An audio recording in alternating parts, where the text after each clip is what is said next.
Yun guys, good evening. Kararating ko lang dito sa May Siadag. Bumili ako ng bahay dito sa halagang mga 100,000 manat, which is equivalent to 200,000 dirham, parang mga 3 million pesos. Murang-mura. Sana all. Yun nga lang kasi nasa mountain, pero ang kagandahan kasi dito is malapit siya sa tourist spot at saka dun sa mountain. So, excited akong ipakita sa inyo yung bahay na binili ko. Look at this guys. Wow. Here. Let's go.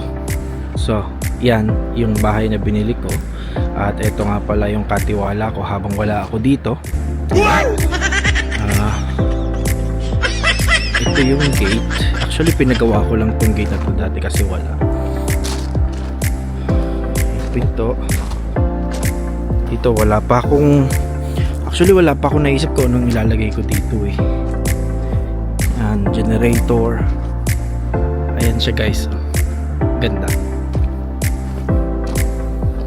Ito second hand lang tong sasakyan na nabili ko na to. Napakamura lang nito dito.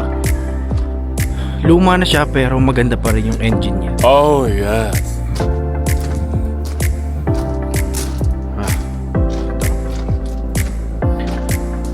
Ito kapag summer makikita nyo na green. Itong puno.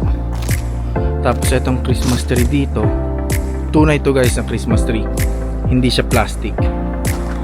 Tapos sabi ko kanina dun sa na bumili siya ng mga juice para pagdating ko meron akong maiinom. Yan. Dito niya nilagay kasi yung ref namin is hindi pa gumagana, which is okay lang naman kasi winter naman dito.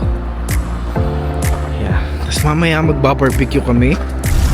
Ayan. Yan na yung wood. At eto ang harapan ng bahay. Sana all. So, malaki yung lote niya. At marami pa tayong balak ipagawa dito. Yan. Dito ko ipaparada yung mga 3 kabayo siguro.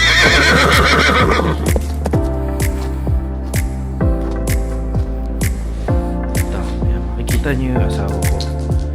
Busy kasi kararating lang namin. So, sabi niya gusto niya mag-migrate dito. Ayan.